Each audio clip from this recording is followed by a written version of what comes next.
17 जून 2025 के बीच कनाडा के अल्बर्टा प्रांत की कनानास्किस में आयोजित हो रहे G7 शिखर सम्मेलन से पहले ही एक बड़ा राजनीतिक विवाद भारत में गहराता जा रहा है। वजह है भारत को इस साल सम्मेलन में आमंत्रण न मिलना। साल 2019 से लगातार प्रधानमंत्री नरेंद्र मोदी को G7 देशों के शिखर सम्मेलनों में विशेष आमंत्रित अतिथि के तौर पर बुलाया जाता रहा है, लेकिन इस बार ये परंपरा टूटी और विपक्षी कांग्रेस ने इसे कूटनीतिक विफलता करार देते हुए मोदी सरकार को कटघरे में खड़ा कर दिया है। कांग्रेस नेता जयराम रमेश ने ट्वीट करते हुए तंज कसते हुए लिखा कि पिछले 6 वर्षों में पहली बार भारत को आमंत्रण नहीं मिला। ये दर्शाता है कि भारत की विदेश नीति और उसकी साख को अंतर्राष्ट्रीय मंचों पर गंभीर क्षति पहुंची है। उनका ये आरोप है ऐसे वक्त में सामने आया जब अंतर्राष्ट्रीय राजनीति में भारत की भूमिका को लेकर चर्चाएं हो रही हैं, विशेषकर पश्चिमी लोकतंत्रों और भारत के संबंधों को लेकर। इस बार G7 समिट में ब्राजील, मैक्सिको, दक्षिण अफ्रीका, यूक्रेन और ऑस्ट्रेलिया के नेताओं को आमंत्रित किया गया है। भारत का नाम इस सूची में नहीं है, जबकि बीते साल इटली में हुए सम्मेलन में प्रधानमंत्री मोदी ने खुद भाग लिया था। यही कारण है कि भारत को इस साल न्योता न मिलना केवल कूटनीतिक विश्लेषकों के लिए बल्कि घरेलू राजनीति में भी बहस का विषय बन गया है। G7 एक अनौपचारिक लेकिन प्रभावशाली मंच है जिसमें America, France, Britain, Germany, Japan, Italy और कनाडा जैसे विकसित देश शामिल हैं।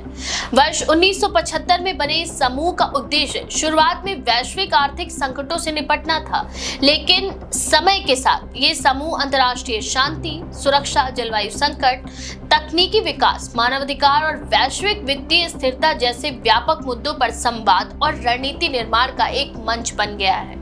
साल 2014 तक ये समूह G8 कहलाता था, जब तक कि रूस को क्राइमिया पर कब्जे के बाद इससे बाहर नहीं कर दिया गया। इसी तरह से चीन को अब तक इस समूह का हिस्सा नहीं बनाया गया है, क्योंकि आर्थिक रूप से भले वह वैश्विक ताकत बन चुका है, लेकिन प्रति व्यक्ति आय, राजनीतिक व्यवस्था और मानवाधिकार सूचकांकों पर भी G7 के देशों से वह मेल नहीं खाता। भारत की स्थिति कुछ अलग है। दुनिया की 5वीं सबसे बड़ी अर्थव्यवस्था और दुनिया के सबसे बड़े लोकतंत्र के नाते भारत की मौजूदगी वैश्विक मंचों पर महत्वपूर्ण मानी जाती है, खासकर जब पिछले कुछ वर्षों में पश्चिमी देशों ने हिंद प्रशांत रणनीति में भारत को एक निर्णायक साझेदार के तौर पर प्रस्तुत किया है। तब G7 सम्मेलन से भारत की अनुपस्थिति अनेक सवाल उठाती है।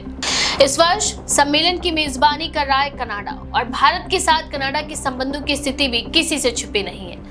वर्ष 2023 में कनाडा के तत्कालीन प्रधानमंत्री जस्टिन ट्रूडो ने भारत पर गंभीर आरोप लगाए थे कि खालिस्तान समर्थक हरदीप सिंह निज्जर की हत्या में भारत की संलिप्तता थी। भारत ने इन आरोपों को खारिज कर दिया था, लेकिन इसके बाद दोनों देशों के संबंध तेजी से बिगड़ते गए। राजनयिकों की वापसी, वीजा सेवाओं का निलंबन और आरोप प्रत्यारोपों की सियासत ने दोनों देशों के बीच भरोसे की खाई को और भी चौड़ा कर दिया।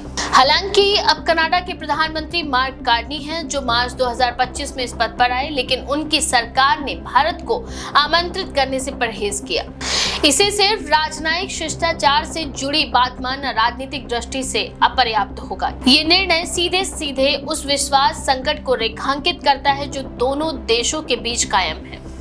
भारत के लिए केवल एक आमंत्रण न मिल पाने की बात नहीं है, बल्कि बड़े मंच से अनुपस्थित हो जाने का संकेत है। G7 सम्मेलन में भाग लेना भारत के लिए पश्चिमी लोकतंत्रों के साथ अपने संबंधों को मजबूत करने और विकासशील दुनिया की आवाज को रखने का एक अवसर रहा है, विशेषकर जब भारत खुद को वैश्विक दक्षिण यानी कि ग्लोबल साउथ की अगुवाई करने वाला देश घोषित करता है। तब ऐसे मंचों से अनुपस्थित रहना एक रणनीतिक क्षति के रूप में भी देखा जा सकता है। विश्लेषकों का ये भी मानना है कि भारत ने बीते कुछ वर्षों में अंतर्राष्ट्रीय मंचों पर अपनी सक्रियता के जरिए एक अलग छवि बनाई है, चाहे G20 की अध्यक्षता हो, क्वाड की बैठकों में भागीदारी या ब्रिक्स के जरिए दक्षिणी देशों की आवाज को उभारने की पहल, इन सब में भारत अग्रणी रहा है। ऐसे में G7 से बाहर रखा जाना एक असामान्य घटना है और इससे ये संकेत भी मिलता है कि भारत के पश्चिमी रणनीतिक साझेदारों के साथ संबंधों में पूरी तरह से सहजता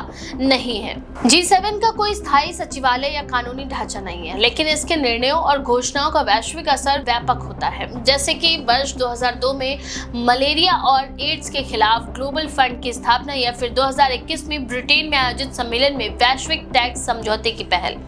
ये सब उदाहरण बताते हैं कि ये मंच किसी औपचारिक संस्था से कम नहीं है। वर्ष 2025 का ये सम्मेलन खास है क्योंकि G7 समूह की स्थापना को इस साल 50 वर्ष पूरे हो रहे हैं, इसलिए इस आयोजन का प्रतीकात्मक महत्व भी है। ऐसे आयोजन में भारत जैसी उभरती शक्ति की अनुपस्थिति एक संकेत है कि मौजूदा वैश्विक व्यवस्था में असहमति और वैचारिक अंतर गहराता जा रहा है। यहाँ ये भी महत्वपूर्ण है कि G7 और G20 के बीच अंतर को समझा जाए। G20 एक बड़ा मंच है जिसमें विकसित और विकासशील देश दोनों शामिल हैं। भारत इसमें सदस्य है और 2023 में इसकी अध्यक्षता भी कर चुका है। लेकिन G7 एक छोटा, अधिक केंद्रीकृत और वैचारिक रूप से समरूप मंच है जहां सदस्यता और आमंत्रण दोनों ही राजनीतिक संकेतक होते हैं। भारत में कांग्रेस ने इस पूरे प्रकरण को राजनीतिक मुद्दा बना लिया है। पार्टी इसे प्रधानमंत्री नरेंद्र मोदी की वैश्विक नेतृत्व की कथित छवि के साथ जोड़ रही और सवाल उठा रही है कि क्या वास्तव में भारत विश्व गुरु बनने की राह पर है, जब उसे सबसे बड़े वैश्विक मंचों से भी बाहर रखा जा रहा है। सरकार की ओर से अभी तक कोई औपचारिक प्रतिक्रिया नहीं आई है, लेकिन विदेश मंत्रालय के सूत्रों का कहना है कि ये मेजबान देश का विशेषाधिकार होता है कि वह किन देशों को आमंत्रित करता है। ये तकनीकी उत्तर है, लेकिन विपक्ष इसे कूटनीतिक अक्षमता के रूप में प्रचारित कर रहा है। कुछ कूटनीतिक विशेषज्ञों का मानना है कि G7 में आमंत्रण न मिलना एक सिंगल इवेंट है जिसे व्यापक रणनीतिक रुझानों के आधार पर नहीं देखा जाना चाहिए। उनका मानना है कि भारत की वैश्विक स्थिति स्थायी रूप से मजबूत है और ये सम्मेलन महज एक मंच है, न कि निर्णायक ताकत। अंतर्राष्ट्रीय कूटनीति अक्सर प्रतीकों और इशारों से संचालित होती है। एक मंच से बाहर रखा जाना, विशेषकर तब जब अन्य समान या कम प्रभावशाली अर्थव्यवस्थाओं को आमंत्रित किया गया हो, ये दर्शाता है कि कोई बात गंभीरता से विचारी गई है। भारत कनाडा संबंधों की खराब स्थिति, पश्चिमी देशों के मानवाधिकार से जुड़े मुद्दों पर भारत को असहजता और रूस यूक्रेन युद्ध में भारत की गैर पक्षधरता जैसी बातें भी इस फैसले को प्रभावित कर सकती हैं। ये भी संभव है कि भारत की घरेलू राजनीति और लोकतांत्रिक प्रक्रियाओं पर हो रही अंतर्राष्ट्रीय आलोचनाओं ने भी ये स्थिति उत्पन्न की हो। आखिरकार ये सवाल बना हुआ है कि क्या G7 जैसे प्रभावशाली मंच पर भारत की अनुपस्थिति उनकी वैश्विक रणनीति पर असर डालेगी? जवाब शायद जटिल है। एक और, भारत का कूटनीतिक एजेंडा अब केवल पश्चिम पर आधारित नहीं है। वह अफ्रीका, खाड़ी देशों, दक्षिण एशिया और रूस जैसे विविध भू राजनीतिक समूहों से अपने संबंध मजबूत कर रहा है। लेकिन वहीं वैश्विक वित्त, तकनीक और नीति निर्माण अभी भी पश्चिमी लोकतंत्रों का दबदबा है और वहां से बाहर रखा जाना कोई छोटा घटनाक्रम नहीं है। अंत में ये प्रकरण सिर्फ एक सम्मेलन के न्योते से जुड़ा नहीं है। ये भारत की अंतर्राष्ट्रीय स्थिति, उसके राजनयिक संतुलन, घरेलू राजनीति और वैश्विक छवि से जुड़ा सवाल है कि क्या भारत को इस मंच से दूर रखे जाने का असर दीर्घकालीन होगा, ये केवल एक राजनयिक असहजता है। इसका उत्तर आने वाले महीनों की कूटनीतिक दिशा तय करेगी। लेकिन इतना तय है कि विपक्ष ने इसे घरेलू राजनीति का हिस्सा बना दिया है और अब ये विषय केवल विदेश नीति तक सीमित नहीं रहा। आपका इस बारे में क्या विचार है? अपनी राय हमें कमेंट में जरूर लिखें। ऐसी और भी खबरों के लिए देखते रहिए द पेज 19।